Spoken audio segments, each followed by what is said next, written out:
Her billionaire ex-husband collapsed at his Christmas gala, and the doctor who rushed in was their secret son. He abandoned "Hi, my beautiful family. Welcome back to Mr. Peter Stories, your own family channel. May the Almighty pour his strongest blessings upon you today. May every woman be wrapped in divine protection, crowned with honor, and strengthened in body, heart, and spirit.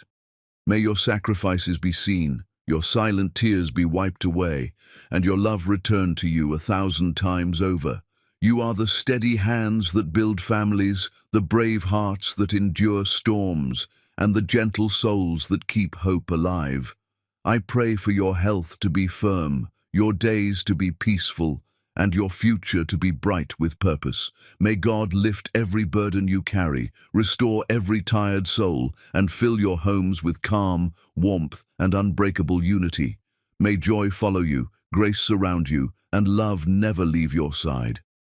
The champagne towers glittered under crystal chandeliers when Jimmy Pearson hit the floor. One moment he stood at the podium, commanding the room with his annual Christmas gala speech, pharmaceutical empire on full display, politicians and celebrities hanging on every word. The next, his face drained white, hand clutching his chest, body crumpling onto marble with a sound that silenced 800 guests. Veronica's scream cut through the orchestra. Security rushed forward, hands fumbling with phones, useless against the emergency unfolding. The billionaire CEO of Pearson Pharmaceuticals lay dying while cameras flashed and panic swept through the ballroom like wildfire. Dr. Bartlett Carlyle pushed through the crowd with the kind of authority that made people move without question. Late 20s, head of emergency medicine at Metropolitan Hospital, invited as the hospital's representative to the gala.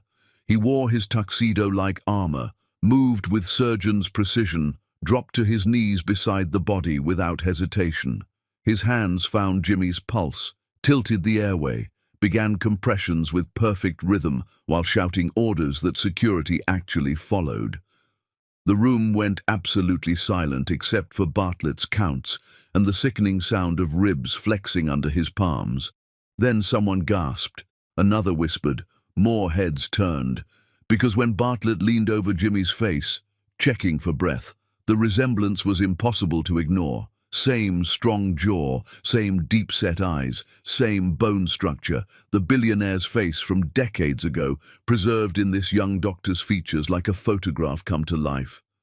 Jimmy's eyes fluttered open, unfocused, struggling to understand where he was, why his chest burned, why everything hurt. His vision cleared slowly. He found himself staring up at his own ghost, his own face from another lifetime, his own undeniable reflection wearing a stranger's name tag. Bartlett's voice cut like ice through Jimmy's confusion.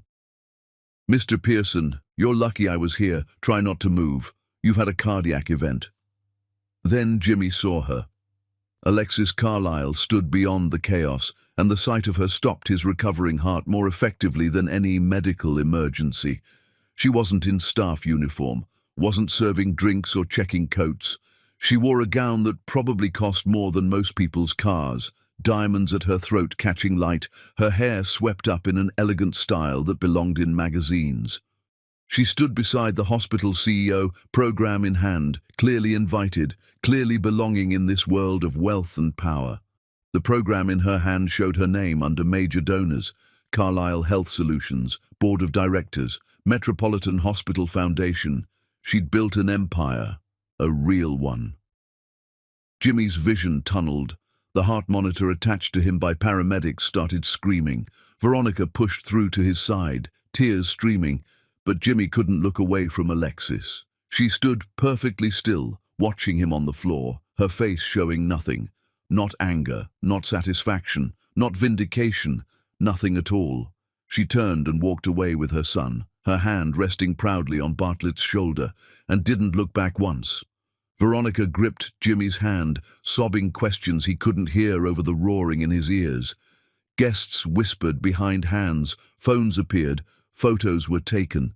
The resemblance between Jimmy and the young doctor rippled through the crowd like electricity. That face, that name, that silence from both of them. As paramedics loaded Jimmy onto a stretcher, he turned his head toward the exit. Through the ballroom doors, he could see Alexis on her phone, not even watching him leave. Her posture radiated control, success, power. Everything he thought he'd left behind when he walked away from her all those years ago had grown without him, despite him, stronger than anything he'd built. The stretcher wheels squeaked against marble. Guests parted like water. Flash photography lit up his peripheral vision, capturing the moment for gossip sites and social media. His company's stock would tank by morning. His carefully constructed public image was cracking in real time. But all Jimmy could think about was that moment when Alexis looked at him on the floor and felt nothing. She wasn't the terrified girl he'd abandoned anymore. She wasn't the problem he'd solved by walking away. She was the consequence he'd been running from his entire life, and she'd just walked back into his world, wearing diamonds and indifference. The ambulance doors closed. The siren wailed. Veronica rode beside him, asking questions he couldn't answer, holding his hand like she was already saying goodbye to something neither of them had named yet. Through the small window, Jimmy could see the hotel growing smaller, the gala continuing without him, his empire celebrating while he bled out the truth in the back of an ambulance. And somewhere in that hotel, Alexis was probably already gone, her son beside her, both of them moving through life with the kind of purpose Jimmy had sacrificed everything to achieve and somehow still failed to find. The heart monitor beeped steadily. The paramedic adjusted IV lines. Veronica cried quietly beside him. Jimmy closed his eyes and saw Bartlett's face again. His own face. The face of the son he'd denied existed, staring at him with professional detachment, while saving the life Jimmy suddenly wasn't sure he deserved to keep. Chapter 2. The Ghost of Choices Past. Jimmy woke in a private hospital room to his wife's tear-stained face and questions he couldn't answer. "That doctor who saved you," Veronica said, hands twisted in her lap, voice shaking with something between confusion and knowing. "Jimmy, he looked exactly like you. Exactly like you looked when we first met. People were talking, taking pictures. Reporters were asking questions before security cleared the room. Who is he?" Jimmy's mouth went dry. He'd rehearsed this lie for decades, always knowing this moment might come, never believing it actually would. "I don't know what you mean. I was dying, Veronica. I wasn't exactly studying faces." But she'd seen it. Everyone had seen it. The resemblance wasn't subtle. It was a billboard, a confession written in bone structure and genetics that no amount of corporate spin could bury. The doctor examining Jimmy's charts wasn't Bartlett, thankfully. This older physician explained cardiac protocols, stress management, lifestyle changes, all the medical jargon that meant Jimmy's body had tried to quit on him at the exact worst possible moment. Veronica held his hand through the explanation, but her grip felt different now, uncertain, like she was holding on to something already slipping away. When she finally left to take their twin daughters home, promising to return in the morning, Jimmy reached for his phone with shaking hands.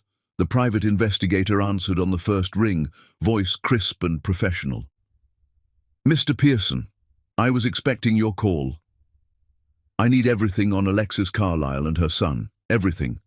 Background, finances, medical records if you can get them, social connections, legal history. I want it before sunrise." 6 hours later, the report arrived by encrypted email. Jimmy read it 3 times, each pass making his chest tighter than any cardiac event could manage. Bartlett Carlyle, born in County Hospital, mother listed Alexis Carlyle, father listed none. Raised in subsidized housing for the first few years of his life, then progressively better neighborhoods, as Alexis climbed out of poverty through sheer force of will. Top of his class from elementary school through medical school, Johns Hopkins on full academic scholarship, residency at Massachusetts General with honors, published research on emergency trauma protocols.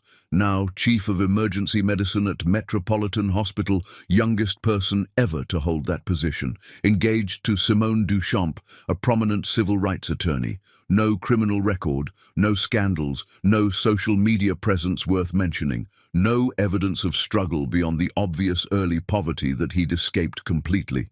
The kind of record that came from a mother who sacrificed everything and a son who understood the cost of that sacrifice. Jimmy scrolled to Alexis's file, and each paragraph felt like a physical blow. Started with nothing but a high school diploma and a pregnancy. Worked overnight shifts as a nursing assistant while attending community college during the day. Had Bartlett alone, no family present, no father listed on any documents, lived in government housing, relied on food assistance, worked 3 jobs simultaneously while finishing nursing school. Opened her first community clinic in a neighborhood most businesses had abandoned, using a microloan and money she'd saved for a decade. Built that single clinic into Carlisle Health Solutions, now the largest network of healthcare centers serving underserved populations in the entire state. 12 locations, hundreds of employees, partnerships with every major hospital in the region, board positions at Metropolitan, City General, and Riverside Medical Center, magazine covers, awards for community service and business excellence, featured speaker at national healthcare conferences. She'd done all of it alone. Never married, never filed a paternity suit, never asked Jimmy for a single dollar, never put his name on anything connected to their son, never told anyone publicly who Bartlett's father was, though clearly some people suspected given tonight's reaction. She'd erased Jimmy completely from their lives, and then built something bigger and more meaningful than anything he'd accomplished with his pharmaceutical fortune. His phone buzzed. A text from his publicist, sent at 2 in the morning, which meant the crisis was already spiraling. We have a major problem. Gossip sites running stories about the gala. Billionaire's secret son saves his life. They have side-by-side photos of you and Dr. Carlisle. Timeline matches. Social media is going insane. What's the official statement? Call me immediately. Jimmy stared at his phone screen, watching his carefully constructed public image disintegrate in real time. Another text appeared, this one from his company's communications director. Board called emergency meeting for tomorrow morning. Stock dropped 8% in after-hours trading on speculation. Need damage control strategy now. Then his lawyer. Just saw the news. Don't say anything to anyone. Attorney-client privilege. Call me when you're awake. Then Veronica. The girls are asking questions. They saw the photos online. Jimmy, please tell me the truth. He couldn't breathe. The hospital room felt like it was closing in, walls pressing closer, air getting thinner. Every lie he'd ever told, every corner he'd cut, every choice he'd made to climb higher and faster and richer was collapsing inward like a black hole. The door opened. Jimmy looked up, expecting a nurse, and found Veronica instead. She'd obviously never gone home. Her evening gown was wrinkled, makeup smeared from crying, hair falling out of its careful styling. She walked to his bedside and placed her phone on the table between them. The screen showed a gossip website with a headline that made Jimmy's remaining blood freeze. Pearson Pharmaceutical CEO's secret love child. Mystery doctor bears striking resemblance. Below it, photos. Jimmy and Bartlett side by side. The resemblance even more undeniable in still images. Comment sections flooded with speculation, amateur genealogy, people who claimed to have known Jimmy and Alexis decades ago, others demanding paternity tests and calling for investigations into child support evasion. I asked you who he was, Veronica said, voice hollow. You lied to me. While you were lying in that hospital bed after he saved your life, you looked me in the eyes and lied. So I'll ask you one more time, and if you lie again, I'm taking the girls and you'll never see any of us without lawyers present. Is that young doctor your son? Jimmy opened his mouth, closed it, opened it again. Every instinct screamed to deny, to deflect, to protect himself the way he'd protected himself for decades. But Veronica's face held no room for more lies. Yes, he whispered, he's my son. Veronica's face crumpled. She sat down hard in the visitor's chair, like her legs had given out. "How long have you known?" "Since tonight. I swear. I didn't know he existed. I didn't know she kept him. I thought—" "You thought what, Jimmy? That she'd just make the problem go away?" Veronica's voice climbed toward hysteria. "You have a son older than our marriage. A son you never told me about. Were you even going to tell me? Or were you just going to keep lying?" "I didn't know," Jimmy insisted, and it was technically true but felt like the worst kind of deception anyway. "I walked away. I told her to handle it. I thought she handled it." "By handle it, you mean you thought she'd have an abortion?" Jimmy said nothing. His silence was confession enough. Veronica stood, grabbed her phone, headed for the door. She stopped with her hand on the handle, back still turned. "I've been married to you for 18 years. We have 2 daughters together. I thought I knew you. I thought you were a good man who worked hard and built something important. But I've been sleeping next to a stranger, a man who could walk away from his own child and never look back. What does that make me? What does that make our girls?" "Veronica, please, don't." She turned then and her face was stone. "I'm taking the girls to my mother's. Don't call, don't come by. When you're released from here, go to the house if you want.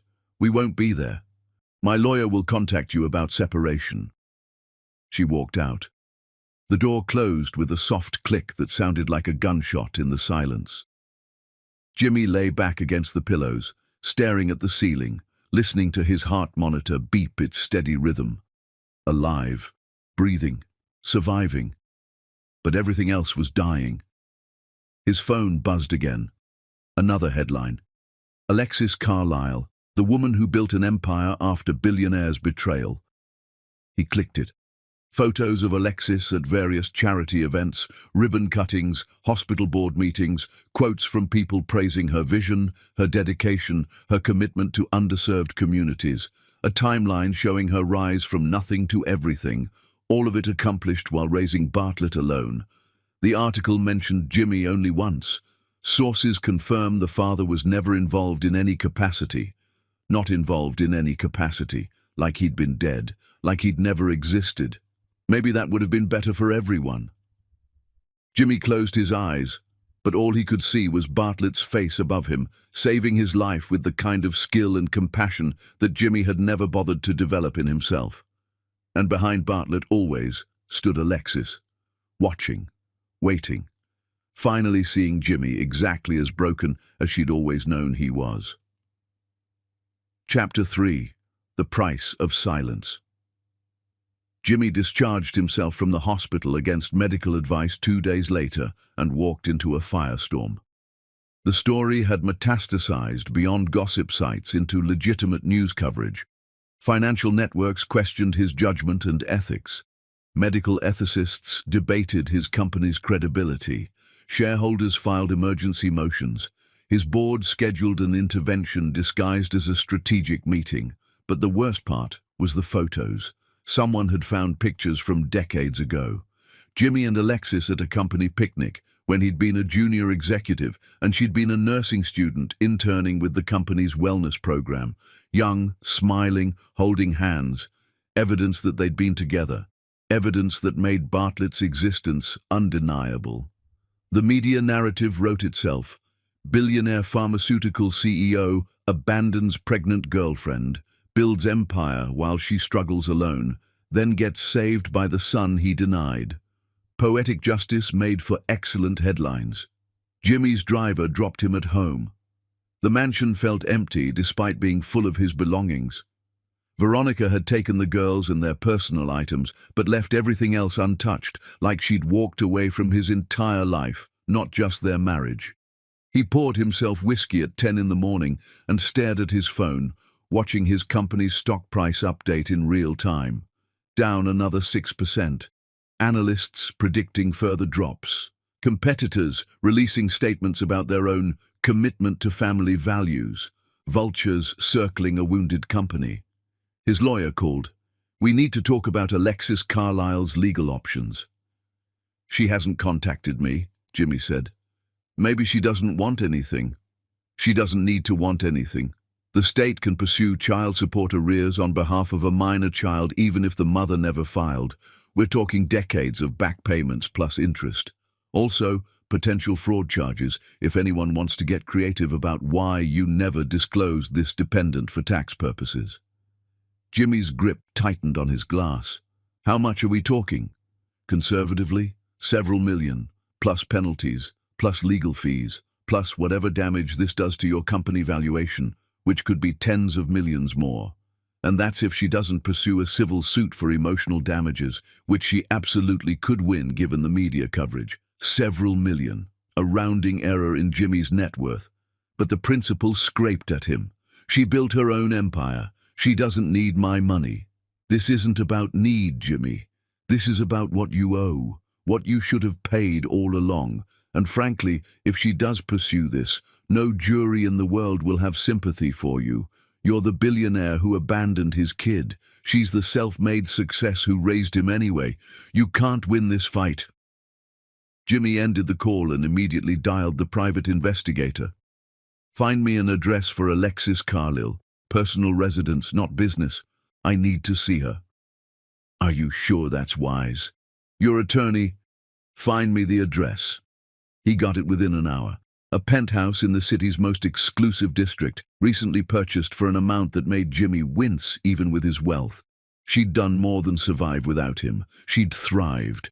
Jimmy drove himself, not trusting his driver with this destination, pulled up to a building with doormen and security cameras and the kind of quiet elegance that money whispered rather than shouted. He gave his name. The doorman made a call. Jimmy waited, certain he'd be turned away, but the doorman nodded. Ms. Carlyle will see you. Penthouse level. Her attorney will be present.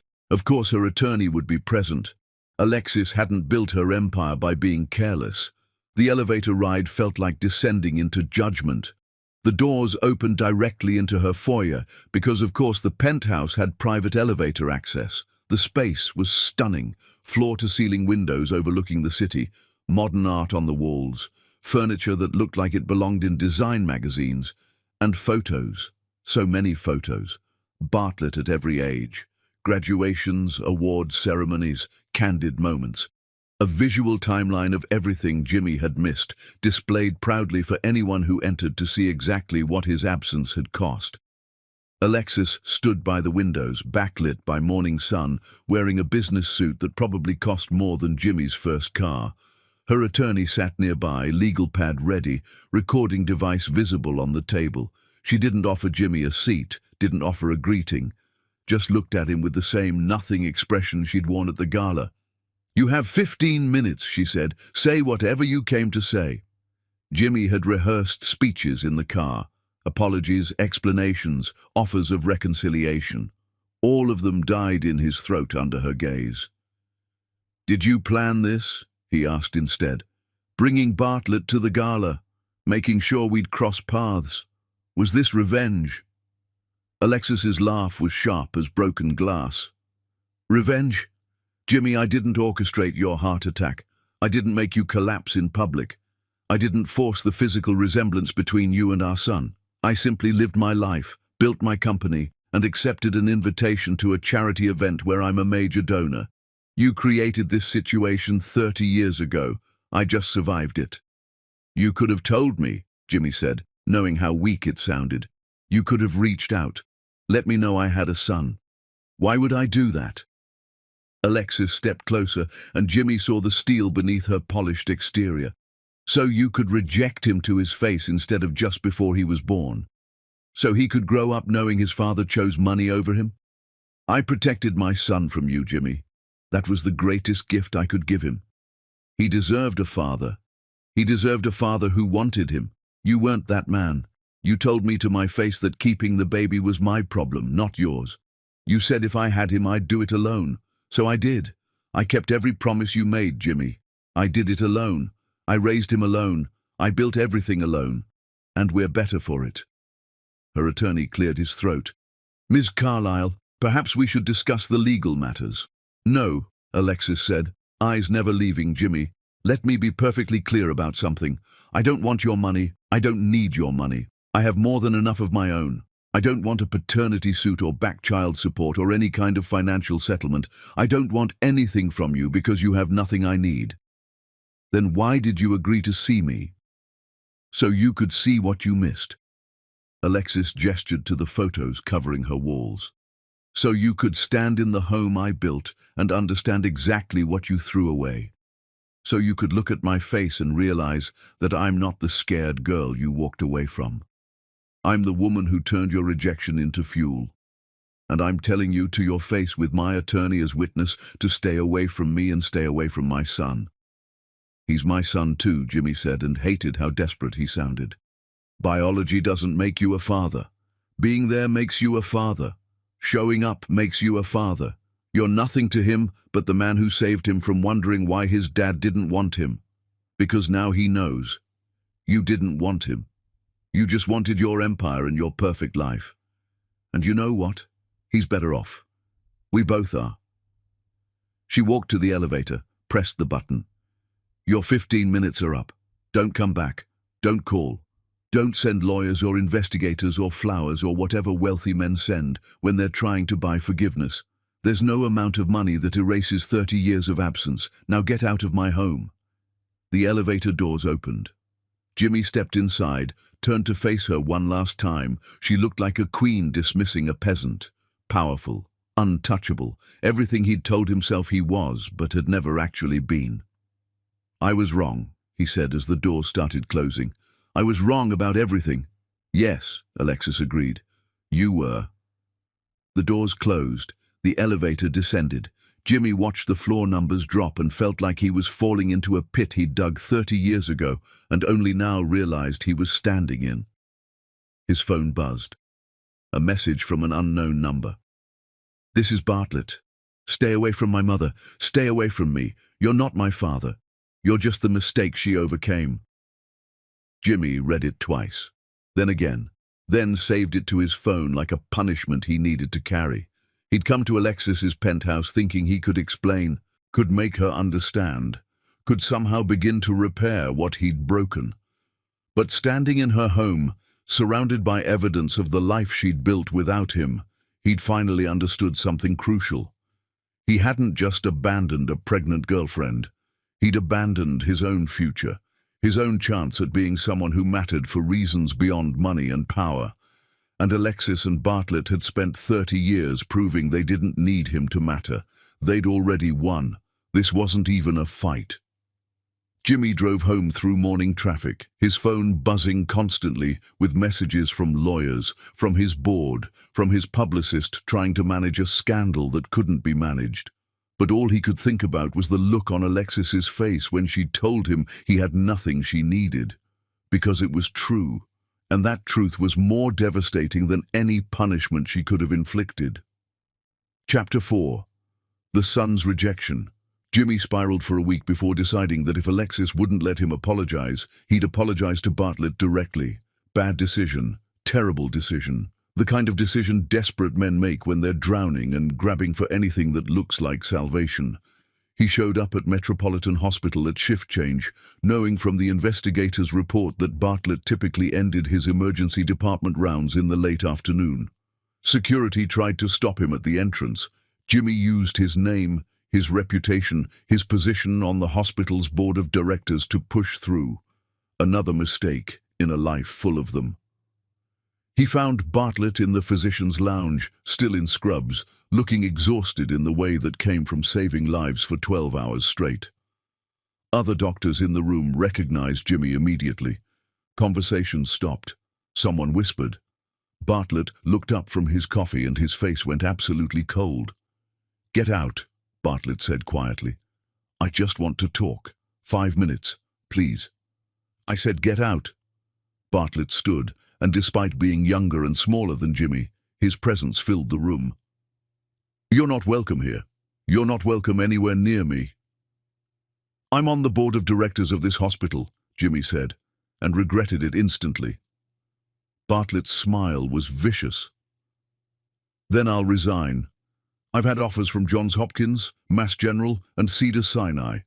I stayed here because I like the city and the program. But I'll leave before I share air with you." Your choice. The other doctors watched like they were witnessing an execution. Someone had their phone out, probably recording. This would be all over social media within the hour. Jimmy lowered his voice. "I'm your father." "No," Bartlett said, voice cutting through the room like a scalpel. "You're a sperm donor who got lucky that I decided to save your pathetic life at that gala. You're the man who told my mother to handle her problem alone. You're the reason she worked 3 jobs and went without food so I could eat. You're the reason I grew up without a father while you built your empire on the backs of people who couldn't afford the medications you price gouged. You're everything wrong with this country's healthcare system, walking around in an expensive suit. But you're not my father.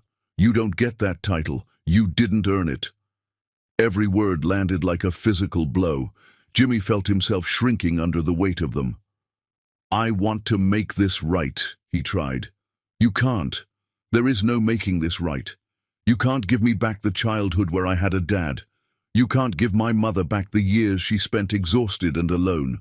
You can't undo 30 years of absence with an apology and some guilty conscience charity. The only thing you can do is what you've always done best. Walk away. Pretend we don't exist. That worked great for you before." "Bartlett, please, don't say my name." Bartlett stepped closer, and Jimmy could see Alexis in his eyes.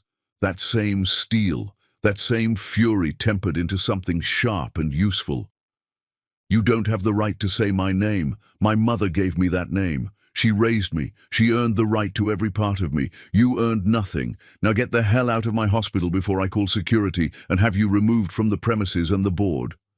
Jimmy wanted to argue, wanted to explain, wanted to make Bartlett understand that he'd been young and scared and stupid, but he saw something in Bartlett's eyes that stopped him cold. Not hatred.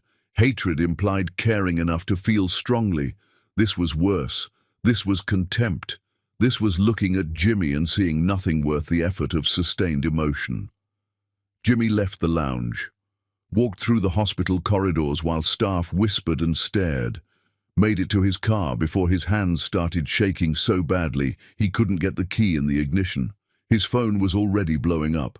Someone had recorded the confrontation, edited it, posted it. "Billionaire gets destroyed by son. He abandoned." The video had hundreds of thousands of views already, comments rolling in calling Jimmy every name imaginable, calling for boycotts of his company, demanding he resign from every board position he held. His publicist called, "We need to release a statement immediately. This is catastrophic." "What statement?" Jimmy asked. "What possible statement makes this better?" "I don't know, but we have to say something. Apologize. Announce you're seeking family counseling. Donate to children's charities, something that makes you look less like a complete monster." "I am a complete monster," Jimmy said, and hung up. He drove home, sat in his driveway for an hour, engine off, unable to make himself go inside to the empty mansion that felt like a mausoleum for the life he'd destroyed. His phone rang again, his lawyer this time. "The board held an emergency meeting. They're asking you to step down as CEO. They'll let you keep your shares, but they want you out of operational control. Stock price is in free fall. They think your presence is creating too much negative publicity. They're forcing me out of my own company. They're giving you the option to resign voluntarily before they vote to remove you. Take it, Jimmy. Take it and try to salvage whatever you can." Jimmy ended the call and screamed inside his car until his throat was raw. Everything was crumbling. His marriage, his company, his reputation, all of it collapsing because of choices he'd made 30 years ago and never thought would matter. But they mattered. God, they mattered. That night, he drafted his resignation letter, effective immediately, citing personal reasons and family matters. The board accepted it within an hour and announced his replacement by morning. Pearson Pharmaceuticals without Jimmy Pearson. His name on the building but not in the boardroom. His legacy reduced to a cautionary tale about men who chose ambition over humanity. The media coverage was brutal. Think pieces about toxic masculinity and absent fathers. Comparisons to other billionaires brought down by scandal. Speculation about whether his company would survive the reputational damage. But the worst coverage was the profile pieces on Alexis and Bartlett. The media loved them. Single mother who overcame poverty to build a healthcare empire. Brilliant young doctor who succeeded despite having an absent father. They were the heroes of this story. Jimmy was just the villain who'd finally been defeated. He read every article, watched every news segment, scrolled through every social media post, punishing himself with the reality of what he'd become in the public eye. Then he saw the interview. Alexis on a morning show, composed and elegant, talking about her company's mission to provide healthcare to underserved communities. The interviewer asked about Jimmy, about the scandal, about how she'd managed to build her success despite being abandoned. Alexis's answer was calm, measured, devastating. "I don't think about Jimmy Pearson. I haven't thought about him in decades. He made his choice. I made mine. I chose my son. I chose to build something meaningful. He chose money and power. We're all living with our choices now. I'm very comfortable with mine," the interviewer pressed. "But now that he's trying to reach out, trying to be involved in your son's life." "He's not trying to be involved in Bartlett's life," Alexis interrupted gently. "He's trying to make himself feel better about the choices he made. There's a difference. Bartlett is a grown man with his own life, his own career, his own family he's building with his fiancée. He doesn't need a father now. He needed one 30 years ago. That window closed. Jimmy missed it. That's his burden to carry, not ours." The interview ended with Alexis talking about her company's expansion plans, her vision for affordable healthcare, her pride in Bartlett's work. She didn't mention Jimmy again, like he'd stopped existing the moment the topic changed. Jimmy watched the interview 3 times, then threw his phone across the room hard enough to shatter the screen. He'd thought he could fix this, thought he could apologize his way back into their lives, thought money or power or persistence could overcome 30 years of absence. But Alexis had already moved on. Bartlett had already moved on. They didn't hate him, they simply didn't think about him at all. And that was so much worse than hatred could ever be. Chapter 5. The Fall. Jimmy's lawyer called with news that made his remaining world implode further. "The board isn't just removing you from operational control. They're conducting an internal audit of all your business dealings, specifically looking at pricing decisions on medications, relationships with insurance companies, and any potential conflicts of interest. Why would they do that? Because they're trying to distance the company from you completely. And Jimmy, they're finding things, pricing strategies that might violate federal guidelines, contracts that look questionable under scrutiny. Nothing criminal yet, but the kind of gray area that federal investigators love to examine." "I built that company," Jimmy said weakly. "You also made decisions that looked fine when you had power and influence, but look very different when you're a liability. The board is protecting the company. That means sacrificing you. And there's more. Veronica's divorce attorney is going scorched earth. She wants full custody of the girls, the house, substantial alimony, and she's arguing that your hidden child constitutes fraud in the marriage contract." Jimmy felt himself sinking deeper into quicksand with every word. "Plus," his lawyer continued, voice gentling slightly, "the state attorney general's office has opened an investigation into potential child support evasion. Even though Alexis never filed, they're arguing the state has an interest in pursuing arrears because Bartlett may have qualified for public assistance programs that you should have been contributing to instead." "How much?"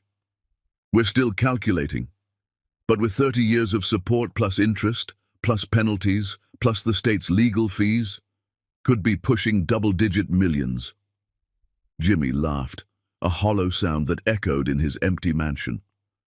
"I'm being destroyed." "Yes," his lawyer agreed bluntly. "You are. My advice? Start liquidating assets. Prepare for the lawsuits. And for God's sake, stop trying to contact Alexis or Bartlett. Every time you do, it gets recorded, posted online, and used against you. You're not going to win their forgiveness. Focus on limiting the legal damage." But Jimmy couldn't stop himself. He showed up at Carlisle Health Solutions headquarters 2 days later, made it past the first security checkpoint using the excuse that he wanted to discuss a major donation, got stopped at the second checkpoint when someone actually called up to Alexis's office to confirm. She agreed to see him, again with her lawyer present. This time in a conference room with glass walls so everyone in the office could see them talking. Strategic, transparent, no possibility of accusations or misunderstandings. Alexis sat across from him, looking like she'd just come from a photo shoot for a business magazine. Powerful, composed, completely in control of the narrative. "What do you want, Jimmy?" she asked, and her exhaustion was visible for the first time. "Why do you keep doing this?" "I want to know my son," Jimmy said desperately. "I want a chance to be part of his life." "You missed that chance. It expired 30 years ago. I told you this. Bartlett told you this. What part of no is unclear to you? People deserve second chances. Second chances are earned, not demanded. What have you done to earn one? You showed up at Bartlett's hospital and embarrassed him in front of his colleagues. You forced your way into my office multiple times despite being told to stay away. You haven't changed, Jimmy. You're still the same man who thinks money and power mean you can have whatever you want. But you can't have this. You can't have us. "Then what do I do?" Jimmy asked, and his voice broke. "How do I fix what I destroyed?" Alexis was quiet for a long moment. Then she leaned forward, and her face showed something other than contempt for the first time. Pity. "You can't fix it, Jimmy. That's what you're not understanding. Some things are broken beyond repair. You made choices that changed the entire trajectory of our lives. I became someone different because of what you did. Bartlett became someone different. We built a whole life that doesn't include you and never will. You can't insert yourself into that now and expect us to rewrite our story to include you. So I'm just supposed to accept that. Accept that I have a son I'll never know. That I destroyed the best thing that ever happened to me, and there's no redemption. Redemption is a pretty word that doesn't mean anything if the people you hurt don't want to give it to you. And Jimmy, I don't want to give it to you. Neither does Bartlett. We're not interested in your redemption arc. We're interested in continuing our lives without you in them. You're being cruel." "No," Alexis said sharply. "I'm being honest. Cruelty was leaving me alone and pregnant at 20. Cruelty was telling me to handle my problem. Cruelty was building your empire while I worked 3 jobs to keep our son fed. Cruelty was never once checking to see if we were okay, if we were alive, if we needed anything. You defined cruelty 30 years ago, Jimmy. I'm just matching your energy." Her lawyer cleared his throat. "Ms. Carlyle, perhaps we should discuss the proposal Mr. Pearson mentioned." "There is no proposal," Alexis said, standing. "He doesn't have anything we need. This meeting is over." But Jimmy had one card left to play. "What if I volunteer at your clinics?" Alexis stopped, turned. "What? You said I haven't earned anything. Fine. Let me earn it. Let me work at your clinics, do the actual work you did, see what you built, understand what I missed, not as Jimmy Pearson, CEO, as someone who needs to learn what it means to actually help people." Alexis studied him with narrowed eyes. "Why would I let you anywhere near my clinics?" "Because if I'm volunteering there, I can't be showing up here or at Bartlett's hospital. I'll be where you can see me, controlled, contained, actually doing something useful instead of just wallowing in guilt. And maybe, after months of seeing me actually work, actually change, Bartlett might be willing to have one conversation, just one. That's all I'm asking for." "You're asking for access," Alexis said. "Proximity, a way to wear us down over time. I'm asking for a chance to prove I'm not the same person I was 30 years ago." Alexis looked at her lawyer, who shrugged. "It's your decision." She turned back to Jimmy. "Here are my terms. You volunteer at my poorest clinic, the one in the neighborhood your company has historically neglected. You clean exam rooms. You help patients with insurance paperwork. You do whatever the staff tells you to do, no matter how menial. You don't get to use your name or your connections. You don't get to make it about you. You show up every week without fail. If you miss a single shift, you're done. If you complain, you're done. If you do anything to make yourself the center of attention, you're done. And after 6 months, if you've actually done the work, I'll consider allowing you to be in the same room as Bartlett. Not talking to him, just in the same room. That's it. That's what 6 months of work might earn you." "I'll do it," Jimmy said immediately. "The clinic manager won't know who you are. I'll introduce you as someone doing court-ordered community service. You won't correct that assumption. You'll wear scrubs, not suits. You'll park in the back lot, not the front. You'll eat in the staff room with everyone else. You'll be nobody. Can you handle being nobody?" Jimmy thought about his mansion, his company, his name on buildings throughout the city. Thought about everything he'd built to matter, to be important, to be somebody. Then he thought about Bartlett's face, about 30 years of absence, about the man he'd become while chasing somebody's status. "Yes," he said, "I can handle it." "We'll see," Alexis said. She wrote an address on a business card and slid it across the table. "Monday morning, 6 a.m. Don't be late." Jimmy took the card. "Thank you." "Don't thank me. You haven't earned gratitude. Show up. Do the work. Prove you're capable of thinking about someone other than yourself for 6 consecutive months. Then we'll talk about whether thank you means anything." She left the conference room. Jimmy sat alone with her lawyer for a moment. "She's being generous," the lawyer said quietly. "More generous than you deserve. Don't waste this." Jimmy looked at the address on the card, a neighborhood he'd never visited despite living in this city his entire adult life. A neighborhood his company's products were priced too high for most residents to afford. A neighborhood where Alexis had built her first clinic because no one else would. He folded the card carefully and put it in his wallet. This was his shot, his only shot, and he knew if he failed, he wouldn't get another one. Chapter 6. The grinding Monday morning. 6 a.m. Jimmy Pearson stood in a cracked parking lot outside a clinic that looked like it had been built from spare parts and determination. The building was old, windows covered with security bars, paint peeling in strips, but the sign above the door shone bright and new. Carlisle Health Solutions Community Clinic. Healthcare is a right, not a privilege. Jimmy walked inside wearing scrubs he'd bought at a medical supply store, feeling more exposed than he'd ever felt in a boardroom. The clinic manager was a woman named Rita, late 50s, with the kind of exhausted competence that came from holding things together through force of will alone. She looked Jimmy up and down with open skepticism. "You're the community service guy Alexis sent over." "Yes, ma'am." "What did you do? DUI? Fraud? Domestic violence?" Jimmy swallowed hard. "Does it matter?" "Not really. You're here to work, not make friends. Can you follow instructions without arguing?" "Yes, ma'am." "Then grab those supplies and start cleaning exam room 3. Patient sees it in an hour and it's a disaster from last night's rush. Gloves are in the supply closet. Don't touch anything medical. You're not certified for patient care." Jimmy spent his first day scrubbing exam rooms, restocking supplies and mopping floors. The work was menial, exhausting and humbling in ways he hadn't anticipated. His back ached. His hands got chapped from cleaning solution. Staff members walked past him without a second glance, just another body doing grunt work while they handled the real medicine. He heard a patient crying in exam room 2. Heard Rita explaining that the medication the patient needed cost more than her monthly rent. Heard the patient choosing between medicine and food, between health and survival. The medication was made by Jimmy's company. He'd signed off on that pricing strategy personally. He scrubbed the floor harder. Days became weeks. Weeks became a month. Jimmy showed up at 6 a.m. every Monday, Wednesday and Friday, did whatever work Rita assigned, stayed late when they were short-staffed, learned the names of regular patients, saw firsthand what Alexis had built and why it mattered.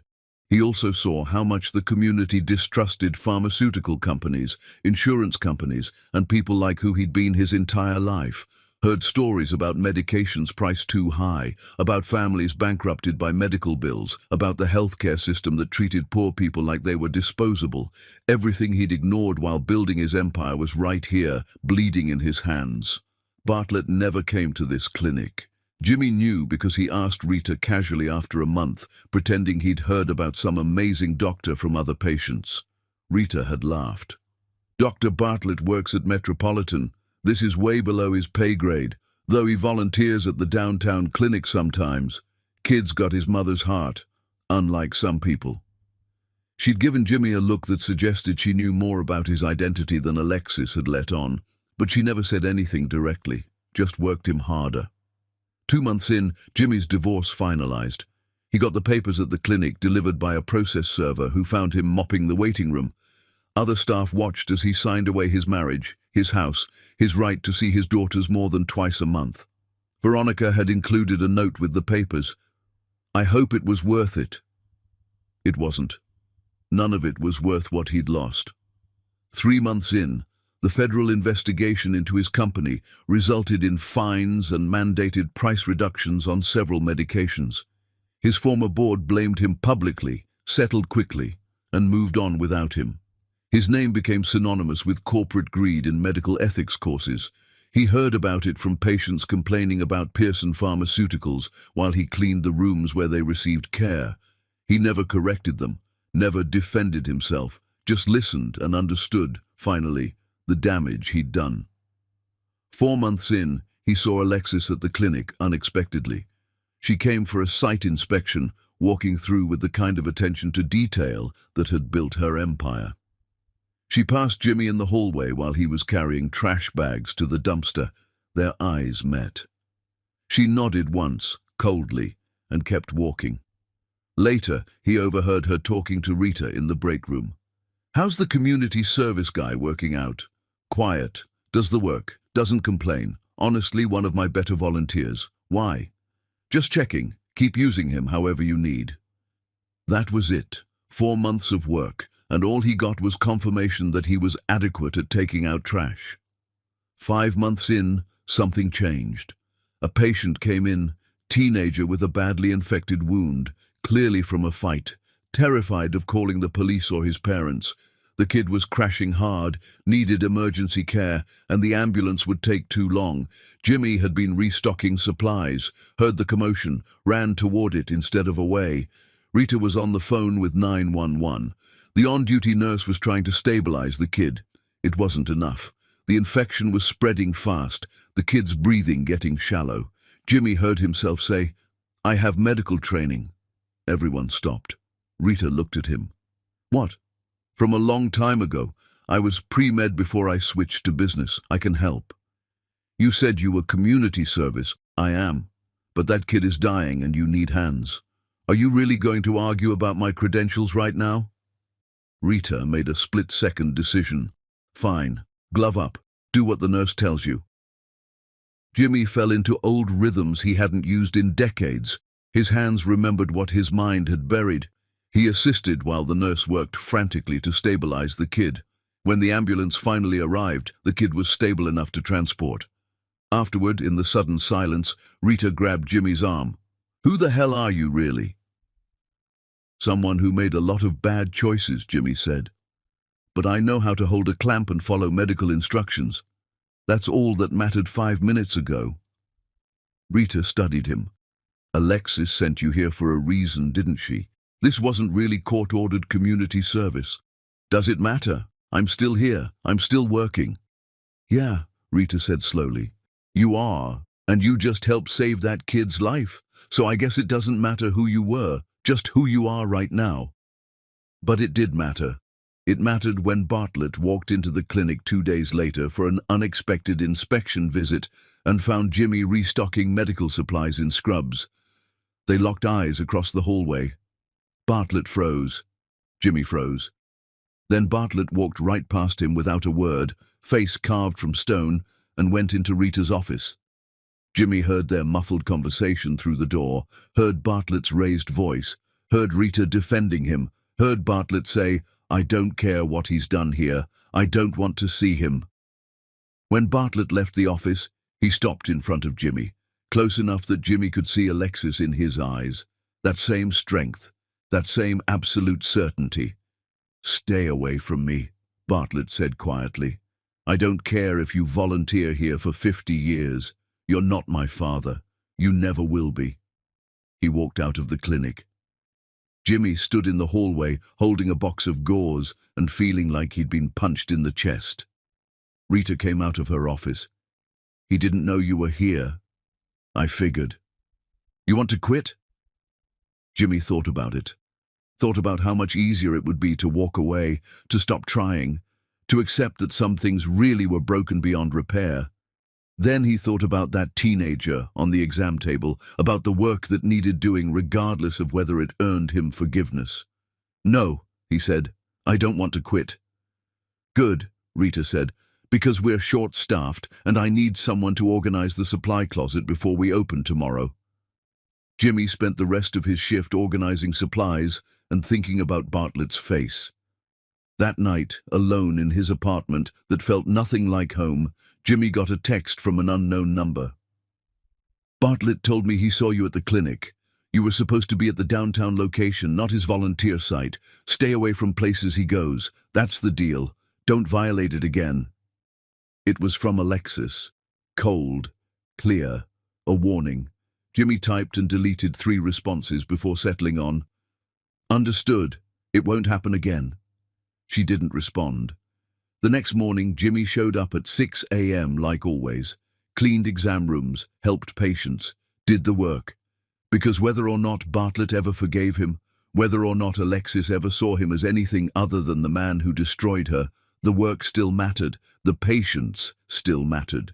And maybe, after a lifetime of only caring about himself, that was the beginning of becoming someone worth forgiving, even if forgiveness never came. Chapter 7.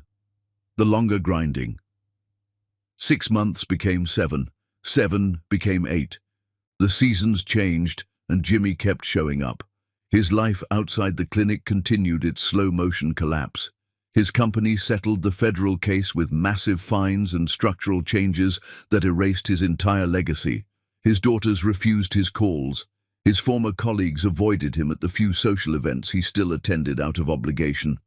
But 3 mornings a week, he showed up at the clinic and did work that mattered. He learned patient stories, remembered names, understood that the woman who came in every week with her diabetic son was working 2 jobs and still couldn't afford insulin at the prices his company had charged. Understood that the elderly man with heart problems had stopped taking his medications because the co-pays were too high. Understood that healthcare was supposed to heal people, not bankrupt them. Everything his company had done, everything he'd signed off on, looked different when seen from this side of the exam room door. Rita started trusting him with more responsibilities, let him help with insurance paperwork, taught him how to find patient assistance programs and drug discount cards, showed him the complicated dance of keeping people alive in a system designed to extract profit from illness. He got good at it, found himself actually helping people navigate bureaucracy, finding resources, making phone calls on their behalf, using his business skills for something other than maximizing shareholder value. But Bartlett never came back to this clinic, and Alexis kept her distance. 8 months in, Jimmy's criminal case finally moved toward resolution. The state attorney general's office, after months of investigation, charged him with willful non-support of a minor child. Maximum penalties, maximum publicity. His lawyer negotiated a plea deal. Massive fine payable to the state's child welfare fund, formal admission of paternity, public apology, probation, community service hours that Jimmy had already been completing voluntarily. The hearing was brief, brutal, and broadcast nationally. Jimmy stood before the judge and admitted that he'd abandoned his son, admitted that he'd never provided financial support, admitted that he'd built his wealth while his child's mother struggled, admitted everything. The judge's statement was scathing. "Mr. Pearson, you represent everything wrong with how wealth shields people from consequences. You had the means to support your child and chose not to. You had the ability to be a father and chose not to. The fact that your son succeeded despite your absence is a testament to his mother's strength, not your redemption. The law requires I accept this plea deal, but I want you to understand that your legacy will be defined by this absence, not your business achievements." The gavel fell. Jimmy was sentenced. The media descended. He walked out of the courthouse expecting cameras and microphones. Instead, he found something worse. Alexis stood on the courthouse steps, surrounded by reporters. She wore a power suit, and her expression gave nothing away. "Miss Carlyle," a reporter called out, "how do you feel about today's outcome?" "I feel nothing," Alexis said calmly. "This legal case was never about me or my son. We didn't need this conviction. We didn't need this fine. We built our lives without Jimmy Pearson's money or involvement. This case was the state holding someone accountable for breaking the law, that's all." "Will you pursue a civil case for damages?" "No. Jimmy Pearson has already lost everything that mattered. His family, his company, his reputation. I don't need to take anything else from him. He destroyed himself. I just watched." "What about Bartlett? Will he want a relationship with his father now?" Alexis's smile was sharp. "My son is a grown man who makes his own choices. But I can tell you that he didn't attend today's hearing. He didn't watch the news coverage. He's at work, saving lives, living his purpose. Jimmy Pearson simply doesn't factor into his life. That's his statement. Do you think Mr. Pearson deserves forgiveness?" "I think Mr. Pearson deserves exactly what he's receiving: consequences. Whether he deserves forgiveness isn't my decision to make. It's Bartlett's. And based on everything I know about my son, Jimmy will be waiting a very long time for that conversation." She walked away, leaving Jimmy standing alone on the courthouse steps while reporters pivoted to get his reaction. He had nothing to say. Alexis had said it all. That night, Jimmy sat in his apartment and stared at the sentencing documents. Everything official now, everything public record. His failure as a father, as a human being, enshrined in legal language for anyone to see forever. His phone rang, Rita from the clinic. "I saw the news," she said without preamble. "Are you coming in tomorrow?" "Do you want me to?" "Did I ask if you were coming because I don't want you? You're scheduled. Clinic opens at 6. You've never missed a shift in 8 months. Why would tomorrow be different?" "Because everyone knows now. Everyone knows who I really am, what I really did. Honey, everyone here already knew. You think Alexis didn't tell me who you were the day she sent you over? You think I didn't recognize you the second you walked in? This is a small community. We don't keep secrets long. People have known for months." Jimmy felt his throat tighten. "And you kept letting me work?" "You showed up. You did the work. You helped people. That mattered more than your name. Still does. So I'll ask again. Are you coming in tomorrow?" "Yes, ma'am." "Good. We're short-staffed and I need someone to help Mrs. Johnson with her disability paperwork. She likes you. Says you're patient and don't make her feel stupid for not understanding the forms." Rita hung up. Jimmy sat in the silence of his apartment and felt something crack open in his chest. They'd known. They'd all known. And they'd let him help anyway. The next morning, he showed up at 6 a.m. Mrs. Johnson was waiting with her paperwork. He spent 2 hours helping her navigate the bureaucracy, making phone calls, filling out forms, finding programs she qualified for. When he finished, she grabbed his hand. "Thank you, baby. You're a good man." Jimmy almost laughed, almost told her exactly who he was, what he'd done, how wrong she was. But then he thought about Rita's words, about showing up, about doing the work, about who he was right now mattering more than who he'd been. "You're welcome, Mrs. Johnson," he said instead. 9 months became 10. Winter turned to spring. Jimmy's world stayed small. Clinic, apartment, court-mandated therapy sessions. No company, no family, no friends, just the work. Then one Tuesday morning, everything shifted. Jimmy was restocking supplies when he heard Rita calling for help. He ran to exam room 4 and found a young woman collapsed, unresponsive, a toddler crying beside her. The on-duty nurse was on lunch break. Rita was alone. The woman wasn't breathing right. "Call 911, Rita barked. "Jimmy, I need your hands." They worked together, Rita calling out instructions, Jimmy following without hesitation. His old medical training surfaced again, muscle memory from decades ago coming back when it mattered. They got the woman stabilized. The ambulance arrived. The paramedics took over. In the sudden silence, Rita and Jimmy stood in the exam room, both breathing hard, both covered in sweat. You were good, Rita said quietly. Really good. Where'd you learn to work like that? Pre-med, Jimmy admitted. Before I chose business instead. Before I chose wrong. Rita looked at him for a long moment. You ever think about going back? Finishing what you started? I'm almost 60. Too old. Too late. Never too late to become who you were supposed to be. Just saying. You're wasted cleaning exam rooms when you could be in them actually helping. She left him alone with that thought.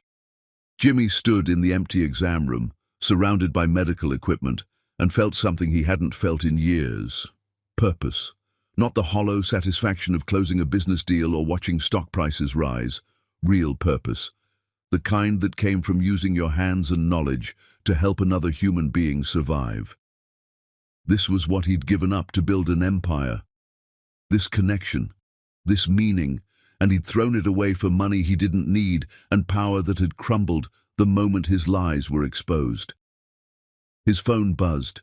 A text from Alexis. First time in months, she'd contacted him directly. Rita says you helped save someone today. That's twice now.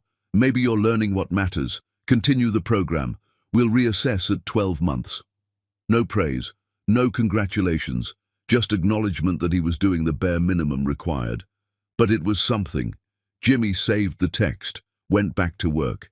He had 2 more months to prove he was someone worth letting into Bartlett's life, even for one conversation. 2 more months to become someone who deserved a second chance, and he was determined not to waste them. Chapter 8. The Wall Holds, month 11, arrived with unseasonable heat, and Jimmy's last appeal to his daughters. They'd agreed to meet him at a coffee shop, neutral ground, their mother's new husband waiting in the car outside. Both girls had grown into young women who looked at Jimmy like he was a disappointing stranger who shared their DNA and nothing else. We're only here because Mum said we had to give you one last chance, his daughter Sophia said coldly. She thinks closure is important. We think you're a waste of time. Her twin sister Riley nodded agreement. We saw the trial. We read the articles. We know what kind of person you are. I'm trying to change, Jimmy said weakly. I know I failed you. I know I failed your mother. But I'm working at a health clinic, trying to help people, trying to be better. You're trying to make yourself feel better, Sophia interrupted. You don't care about those people at the clinic. You care about looking redeemed, so maybe your other son will talk to you. Everything is still about you, just like it always was. That's not fair. Fair? Riley's laugh was bitter. You have another son our age that you pretended didn't exist. You let Mom build a marriage on lies. You were never at our school events, never remembered our birthdays, were always working, always prioritizing your company.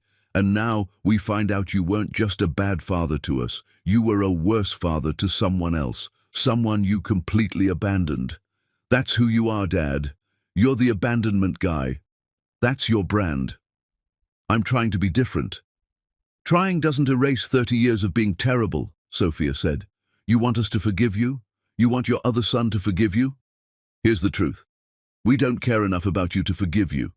Forgiveness requires giving a damn. We don't. You're just the guy who helped create us and then basically checked out. You're biologically connected to us, but emotionally you're nothing. And from what we've read, your other son feels the same way. You're nobody's father. You're just a cautionary tale. They stood up to leave. Jimmy reached out, desperate. Please, you're my daughters.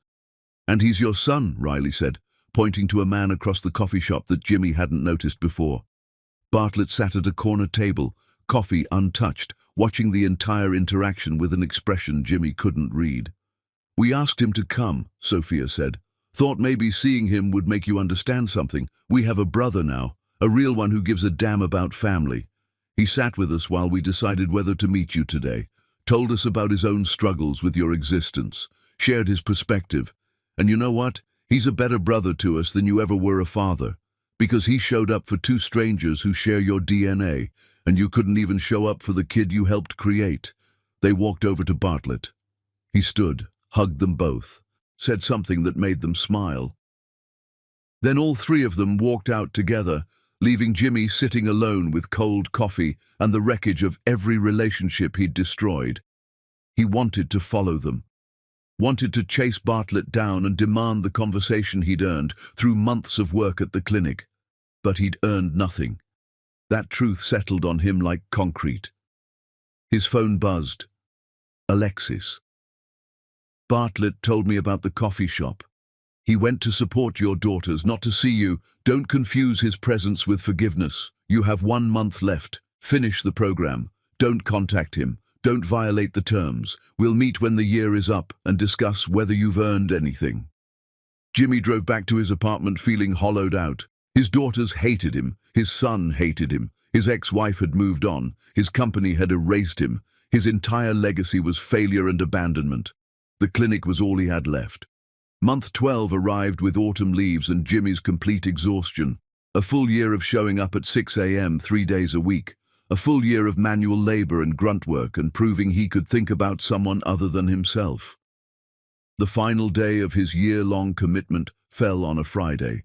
He showed up like always, cleaned like always, helped patients like always. Rita found him in the supply closet at the end of his shift. Alexis wants to see you. Downtown office tomorrow morning, 9 a.m. Did she say why? End of your trial period. Time to see if you graduated. Jimmy barely slept. Showed up at Carlisle Health Solutions headquarters exactly on time, wearing his best suit for the first time in months. Alexis's office was on the top floor, all glass and steel and success. She sat behind a desk that cost more than most cars, looking every inch the empire builder she'd become. Bartlett stood by the window, arms crossed, face neutral. Jimmy's heart nearly stopped. You're here. Don't read into it, Bartlett said coldly. Mom asked me to be here. I'm here, that's all. Alexis gestured to a chair. Jimmy sat. Felt like he was being judged by a tribunal. You completed the year, Alexis said. Rita says you never missed a shift, never complained, actually helped people. That's more than I expected. Does that mean? It means you did the bare minimum required. Showing up isn't extraordinary. It's basic decency you should have demonstrated 30 years ago. You don't get credit for finally being adequate. Jimmy deflated. Then why am I here? Because I keep my promises. I said after a year, we'd discuss whether you'd earned the right to be in the same room as Bartlett. We're in the same room. You've been here 5 minutes. He hasn't left. That's what you earned. 5 minutes of proximity. Congratulations. Bartlett moved toward the door. Are we done? Wait, Jimmy said desperately. Please, just one conversation. That's all I'm asking. 5 minutes, 10. Whatever you're willing to give. Bartlett turned, and his face was carved from ice. You want a conversation? Fine. Here's your conversation. I don't forgive you. I don't want a relationship with you. You're not my father, and you never will be. You're the biological donor who gave me half my DNA and nothing else. I have a life, a career, a fiancé who actually shows up, a mother who sacrificed everything so I could be who I am. I don't need you. I don't want you. And I need you to understand that this year you spent volunteering doesn't change 30 years of absence. You think cleaning exam rooms makes you redeemed? You're not redeemed. You're just finally doing work you should have been doing your entire life. I know I can't fix the past. You're right. You can't. So stop trying. Stop showing up at places I might be. Stop volunteering at clinics hoping I'll see you and be impressed. Stop performing your redemption for an audience of people who don't care. If you actually want to be better because it's right, not because you think it'll get you back into my life. Because that door is closed. It was closed before I was born. You locked it, threw away the key. Now you get to live with that choice. Bartlett, don't say my name like you have the right to it. You don't. My mother gave me that name. She earned every letter of it. You contributed sperm, that's all. Now I'm leaving. Don't contact me. Don't show up at my hospital. Don't ambush me at coffee shops with siblings I'm building relationships with despite you. Just leave me alone. He walked out. The door closed with devastating finality. Jimmy sat in silence. Alexis watched him with those expressionless eyes. You understand now? She asked quietly. This isn't a movie where the absent father shows up and everyone cries and forgives him. This is real life, real consequences, real pain that doesn't heal just because you feel guilty. Bartlett doesn't need you. He needed you 30 years ago. That window is closed. Then why let me volunteer for a year? Jimmy asked. Why give me hope? I didn't give you hope. I gave you reality. You needed to understand that showing up, even for a full year, doesn't erase 30 years of absence. You needed to feel what it's like to work for something and get nothing in return. You needed to experience rejection that you couldn't buy or power your way out of. Consider it education. That's cruel. No, Alexis said, standing. That's justice. Now you have a choice. You can accept that Bartlett will never want a relationship with you and move on with your life. Or you can keep trying to force something that will never exist. Either way, you're done at my clinics. You completed your year. You're released from the program. Go find your own purpose. Stop trying to make us your redemption project. Where do I go from here? That's your problem to solve. Not mine, not Bartlett's, yours. You spent 30 years running from responsibility. Now you get to figure out what taking responsibility actually looks like. Good luck. She walked out, leaving Jimmy alone in her office, surrounded by evidence of everything she'd built without him. He sat there for a long time, staring at the city through her windows, understanding finally that some bridges couldn't be rebuilt, some trust couldn't be restored, some sons would never call you father. And all the volunteering, all the changed behavior, all the desperate attempts at redemption in the world couldn't change that basic truth. He'd lost them 30 years ago. Everything since had just been the slow realization of exactly what he'd thrown away. Chapter 9. The Twist. 3 weeks after the final meeting, Jimmy got the call that changed everything again. Emergency. Bartlett's fiancée Simone had been in a car accident. Critical condition. Bartlett was at the hospital but struggling. The surgeries were complex, the prognosis unclear. The call came from Rita, who'd somehow stayed in touch, despite Jimmy being released from the clinic program. I don't know why I'm telling you this, Rita said. Maybe because I've watched you show up for a year and I believe people can change. Maybe because Bartlett needs family right now and his only family is Alexis, who's barely holding it together herself. But his fiancée is dying and he's falling apart, and maybe, just maybe, you showing up wouldn't be about you for once. Which hospital? Metropolitan. But Jimmy, if you go there and make this about you, about trying to get Bartlett to acknowledge you, I'll personally make sure you never volunteer anywhere in this city again. You go there to be support, silent support, whatever they need, not to push your agenda. Understood? Jimmy drove to Metropolitan and found the surgical waiting room filled with people he didn't know, Simone's family, friends, colleagues, and in the corner, Bartlett and Alexis, both looking destroyed. Jimmy almost turned around, almost left. This wasn't his place, these weren't his people, but Rita's words echoed, whatever they need. He walked to the hospital cafeteria, bought coffee, brought it back to the waiting room, set it near Alexis and Bartlett without saying a word.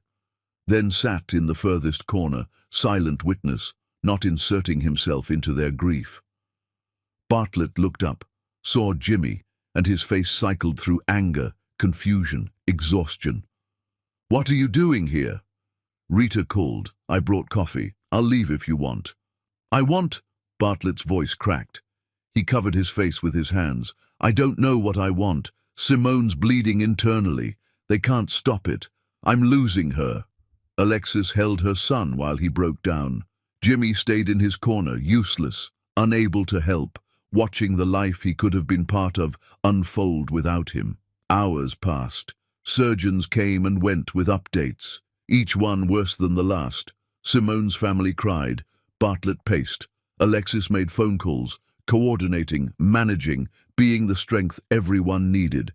Then everything went to hell simultaneously.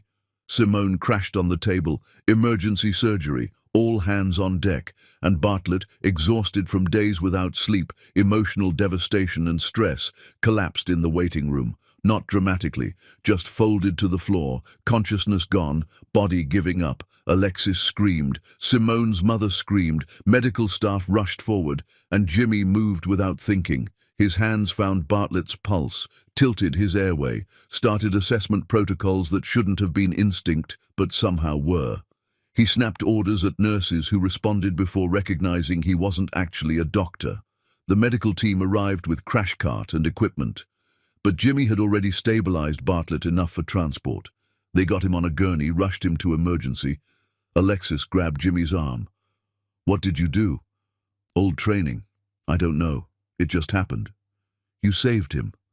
"The medical team saved him. I just bought time."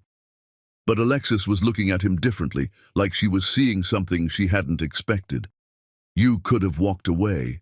Let someone else handle it. You didn't have to help." "He's my son," Jimmy said simply. "Nothing else matters." The ER doctor came out.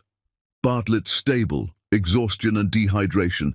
He'll be fine with IV fluids and rest. But Miss Carlyle, Simone's surgery is ongoing. You might want to be available when she's out."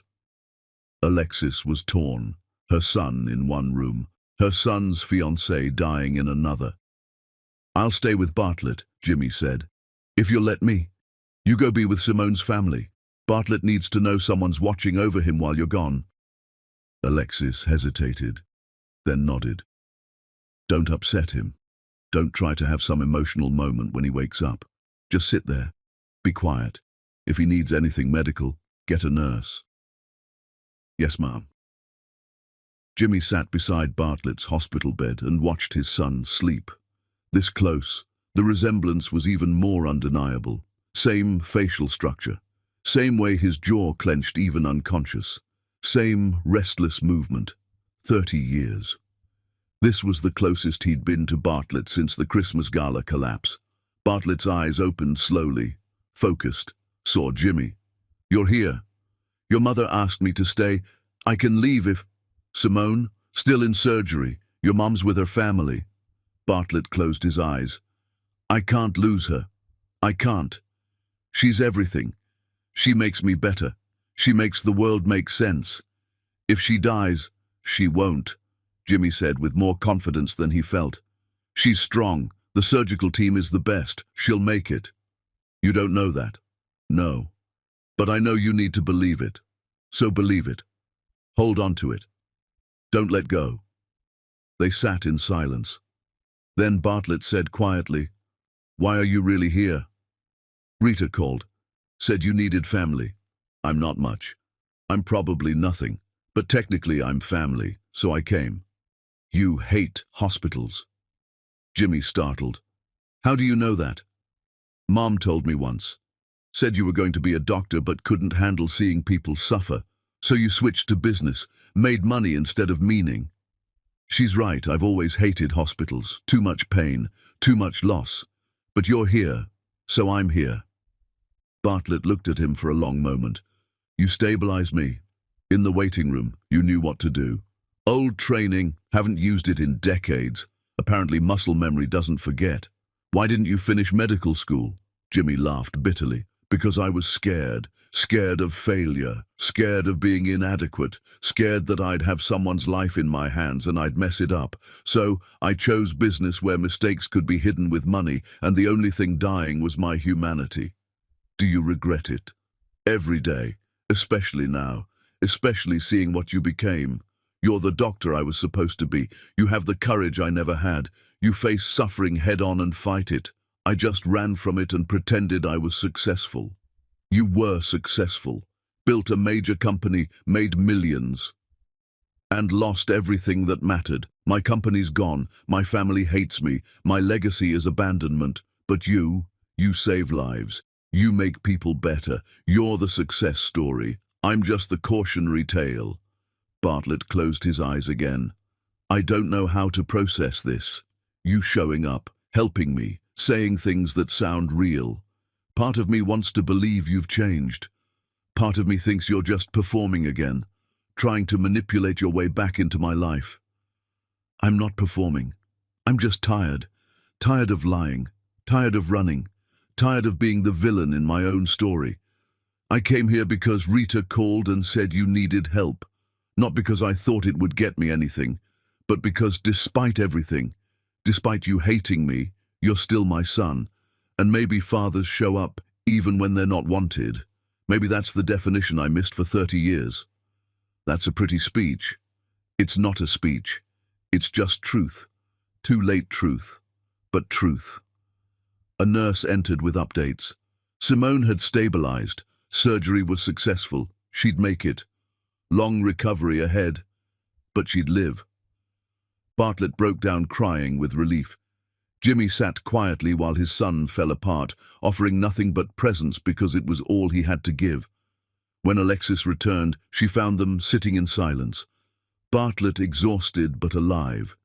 Jimmy watching over him like a guard dog who knew he wasn't part of the pack but couldn't leave anyway. "Simone?" Bartlett asked immediately. "Alive. She's going to make it," Alexis said, and Bartlett cried again. Alexis looked at Jimmy. "Thank you for staying, for helping. I didn't do anything. You were here when it mattered. That's not nothing." She sat on the other side of Bartlett's bed, the three of them in that hospital room, not a family, but not strangers either, something in between, something undefined. Later, when Bartlett was cleared to leave, when Simone was sleeping peacefully in recovery, when the immediate crisis passed, Alexis pulled Jimmy aside in the hallway. "I need to tell you something," she said, "and I need you to listen without interrupting." "Okay. 30 years ago, I hated you. Absolutely hated you. You destroyed my life, or so I thought at the time. I spent years being angry. Then I spent years being indifferent. Then I built my empire partly to prove I didn't need you. But watching you this past year, watching you show up at the clinic, watching you stay tonight even though Bartlett made it clear you weren't wanted, I'm starting to think maybe people really can change. Maybe redemption isn't impossible. Maybe 30 years of being terrible doesn't permanently define someone if they spend the next however many years trying to be better." "I don't know if I'm better," Jimmy said honestly. "I'm just trying, failing most of the time, but trying. That's more than you did before, and it's more than I expected from you. So I'm going to make you an offer. And before you get excited, understand this isn't about us getting back together or Bartlett suddenly calling you Dad. This is about something else entirely." "What offer?" "You told me you didn't finish medical school, that you were pre-med, that you have training. Basic training from decades ago. I'm not. My company is expanding into emergency response programs, mobile clinics, disaster relief. We need administrative support. People who understand medical protocols but can also handle logistics and management. People who've run large organizations. People who know how to make systems work. I need someone who can bridge medicine and business. Someone who wants to do work that matters instead of work that just makes money." Jimmy stared at her. "You're offering me a job. I'm offering you purpose, a chance to use your business skills for something other than pharmaceutical profit margins, a chance to actually help people, not as penance, not as redemption, but because the work needs doing and you might actually be good at it. And maybe, if you prove yourself over time, if Bartlett sees you actually doing meaningful work instead of performing redemption, maybe, eventually, he'll be willing to have coffee with you. Once, maybe. No promises." "Why would you do this?" "Because I'm tired of hating you, because holding on to anger is exhausting, because my son deserves to see what happens when people actually try to be better, and because I've built this company on the principle that everyone deserves healthcare, everyone deserves dignity, and maybe that includes people who screwed up royally 30 years ago but are genuinely trying to do better now. I don't deserve this. Probably not. But take it anyway. Start Monday. Downtown office. 9 a.m. Don't make me regret this." She walked away before Jimmy could respond. He stood in the hospital hallway, emergency lights flickering overhead, and felt something crack open in his chest that had been closed for 30 years. Not forgiveness, not redemption, not even acceptance, just possibility.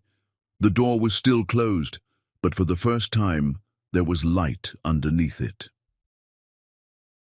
Chapter 10. The Reunion Earned. 6 months later, Jimmy sat in his small office at Carlisle Health Solutions and reviewed emergency response protocols for a new mobile clinic launching in an underserved rural county. His title was Director of Emergency Services Operations. His salary was a fraction of what he'd made as CEO. His office was smaller than his old company's bathroom. His days were filled with logistics planning, budget management, and coordinating medical supplies instead of maximizing shareholder value. He'd never been happier. The work mattered. Every decision he made directly impacted people's access to healthcare. Every budget line represented real lives, real needs, real opportunities to help instead of exploit. Alexis had put him through hell during training, made him shadow every department, learn every protocol, prove he understood healthcare delivery from the ground up. She'd been demanding, critical, and unforgiving of mistakes. He'd loved every minute of it. Rita had joined the mobile clinic program as operations manager. She and Jimmy worked together daily, her expertise in community healthcare combined with his business background, creating systems that actually worked. "You're getting good at this," Rita said, dropping files on his desk. "Hard to believe you're the same guy who showed up at my clinic a year ago looking like he'd never seen a mop before." "Different life," Jimmy said. "Better life. Heard Bartlett came by the downtown office yesterday. You see him?" "From a distance. We didn't talk. He's not ready. He's getting married next month." Simone recovered fully. "They're stronger than ever." "I know. Alexis told me. You get an invitation?" "No. Didn't expect one." Rita studied him. "You're different. Actually different. Not performing. Actually changed. Took losing everything to figure out what mattered. Most people never figure it out at all, so count yourself lucky." She left. Jimmy went back to his protocols, lost himself in work that helped people. That evening, Alexis called him into her office. Real office. Not a meeting room, not a conference space. Her actual office with photos of Bartlett and confidential files and the heart of her empire. "We need to talk," she said. Jimmy sat. "Is this about the rural clinic budget? Because I can justify every—" "It's not about work. It's about Bartlett's wedding." Jimmy's stomach dropped. "I don't expect an invitation. I understand. He wants you there." The world stopped. "What?" "Not in the family section, not giving speeches or walking anyone down an aisle. But he wants you there, as a guest, in the back, witnessing his happiness from a distance. He said, and I quote, 'He's been showing up for months without asking for anything. Maybe it's time I let him show up for this too.'" Jimmy couldn't speak. His throat closed completely. "I'm telling you this, so you understand the terms," Alexis continued. "You come, you sit quietly. You don't make it about you. You don't try to have emotional moments or force conversations. You witness, you celebrate, you leave. That's it. Can you handle that?" "Yes," Jimmy whispered. "Because if you violate those terms, if you make Bartlett's wedding about your redemption, I will end you. Not professionally, not legally. I will personally make sure you never see either of us again. Are we clear?" "Crystal. Good. The invitation will arrive tomorrow. RSVP promptly." Jimmy stood to leave, paused at the door. "Alexis?" "Yes? Thank you for everything. The job, the chance, letting me be part of something that matters.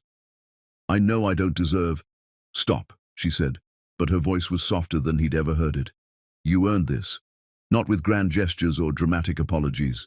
With months of showing up and doing the work without expecting applause. That's how redemption actually works. Quietly. Consistently. Over time. You're not done earning. You'll never be done. But you've earned enough to be in that room when my son gets married. Don't waste it." The wedding was beautiful. Elegant outdoor ceremony, hundreds of guests, celebration of love that made Jimmy's chest ache with everything he'd missed. He sat in the back row, watched Bartlett stand at the altar looking nervous and happy, watched Simone walk down the aisle looking radiant, watched them say vows that promised everything Jimmy had never been capable of promising anyone. Alexis sat in the front row, proud mother, elegant in a gown that probably cost more than most people's weddings. She glanced back once, found Jimmy in the crowd, gave him the slightest nod.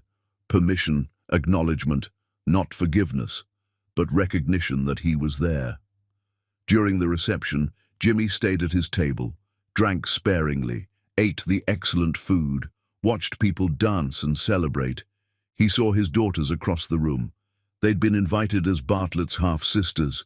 They'd built relationships with him over the past months, something that had nothing to do with Jimmy and everything to do with wanting to know their brother. Sophia caught his eye, didn't smile, but didn't look away either. Small progress. Then Bartlett appeared at Jimmy's table. Jimmy stood immediately.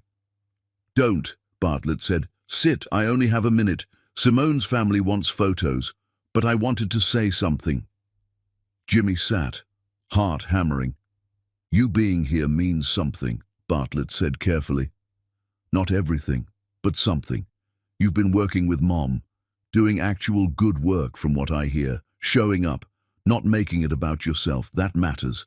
It doesn't erase 30 years. Nothing erases 30 years, but it's something." "I'm trying," Jimmy said. "That's all I can do. Keep trying, don't stop. Don't think this wedding invitation means we're suddenly family. We're not. But maybe someday we could be something. Acquaintances, colleagues, people who share DNA and occasional conversations. Maybe. I'll take maybe." "Good. Now I have to go take 1,000 photos with Simone's relatives. But thanks for coming. Thanks for not making this weird." He walked away. Jimmy sat at his table and felt tears streaming down his face that he didn't bother hiding. Later, much later, after most guests had left and only family remained, Alexis found Jimmy standing alone, watching the venue staff clean up. "You're still here," she said. "Leaving felt wrong, like I was ditching the most important moment of my life." "This isn't your moment, it's Bartlett's." "I know. But being here for it feels like the first thing I've done right in 30 years. Alexis stood beside him in silence. Then, unexpectedly, she took his hand. Not romantically, just as connection between two people who'd survived something terrible and come out different on the other side. "I'm proud of him," she said quietly. "Everything he is, everything he's become. I'm so proud." "You should be. You built that, all of it. He's your creation." "No, he's his own creation. I just gave him space to become himself. You gave him everything, love, stability, example, everything I didn't." "Yes," Alexis agreed. "I did, but you're trying to give him something now. Your genuine effort to be better. That's not nothing. It won't replace what he lost, but it's not nothing." "Is there any chance—" Jimmy stopped, not sure how to finish. "That we could be something?" Alexis finished. "That you and I could rebuild what you destroyed?" "Yes." She was quiet for a long moment. "I don't know. I've spent 30 years being fine without you. Better than fine. Exceptional without you. But watching you change, watching you actually become someone different, makes me wonder what we could have been if you'd been this person back then, if you'd chosen us instead of your empire."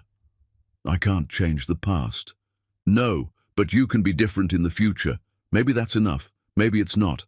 I don't have answers, Jimmy, just questions, just uncertainty, just the strange reality that the man I hated for 30 years is becoming someone I might actually respect. That's more than I deserve." "Stop saying that. You'll never deserve anything if you keep thinking like that. Either accept that you're changing and own it, or don't. But stop apologizing for existing." She pulled him toward the dance floor where a few final guests still swayed to music. "Dance with me." "What?" "You heard me. Dance. Not as enemies, not as former lovers, just as two people who survived something terrible and are still standing." Jimmy took her hand. They moved to slow music under string lights, not graceful, not practiced, just two people finding their rhythm. "This doesn't mean I forgive you," Alexis said against his shoulder. "I know. This doesn't mean we're together. I know. This just means I'm tired of carrying anger, tired of holding on to pain, tired of letting what you did 30 years ago define my present. So I'm dancing with you because I choose to, not because you've earned it, because I'm choosing something different for myself." I'll take it." They danced. Bartlett and Simone saw them from across the venue. Bartlett's expression cycled through surprise, confusion, and something that might have been tentative acceptance. When the song ended, Alexis stepped back. "I'm going home. You should too. Back to your apartment, your small life, your work that matters. Keep showing up. Keep being different. We'll see what happens." "Can I call you?" "For work. Always. For anything else. Ask me in 6 months. Maybe I'll have an answer by then." She walked away. Jimmy stood on the empty dance floor and understood something crucial. Redemption wasn't a moment, wasn't a gesture, wasn't a dramatic speech or a grand romantic gesture. It was this: showing up, doing the work, being patient, accepting that some bridges took years to rebuild and some never got rebuilt at all. He drove home to his small apartment, made coffee, sat on his balcony overlooking the city where he'd once been king and was now nobody. His phone buzzed. A text from Bartlett. "Thanks for coming today, and for not being weird about it. Maybe we could have coffee sometime. Just coffee, nothing heavy, just two people who share DNA trying to figure out what that means. Maybe in a few months. No promises." Jimmy read it 3 times, saved it, typed and deleted 5 responses before settling on, "Whenever you're ready, I'll be here." Bartlett's response came immediately. "I know you will. That's new. That matters." Jimmy sat in the darkness and felt something he hadn't felt in 30 years. Peace. Not because everything was fixed. It wasn't. Not because he was forgiven. He wasn't. Not because his family was whole. It wasn't, and might never be. But because for the first time he was doing the right things for the right reasons. He was showing up. He was being present. He was building something that mattered instead of just building his empire. And maybe that was enough. Maybe becoming someone worth forgiving was more important than actually being forgiven. Maybe the journey mattered more than the destination. Maybe redemption was just choosing, every single day, to be better than you were yesterday. His phone buzzed again. Alexis this time. "Stop overthinking. Get some sleep. You have work tomorrow. Those mobile clinic protocols won't finish themselves." He smiled. Typed back, "Yes, Mom." Her response, "Good. And Jimmy? Today was good. Keep being the person you were today. Don't go backward. Forward only from here." "Forward only," he agreed. He sat on his balcony until dawn, watching the city wake up, thinking about everything he'd lost and everything he might still build. Tomorrow, he'd go to work at Carlisle Health Solutions. He'd do his job. He'd help people. He'd show up. And maybe eventually that would be enough to build something real with the son he'd abandoned and the woman he'd destroyed. Maybe not, but for the first time in 30 years, Jimmy Pearson was okay with maybe, because maybe meant possibility, and possibility was more than he deserved, but exactly what he needed. The sun rose, the city came alive. Jimmy went inside to shower and dress for work. Another day of showing up, another day of being better, another day of earning the life he should have built 30 years ago. It wasn't perfect, but it was real, and real was enough. The end.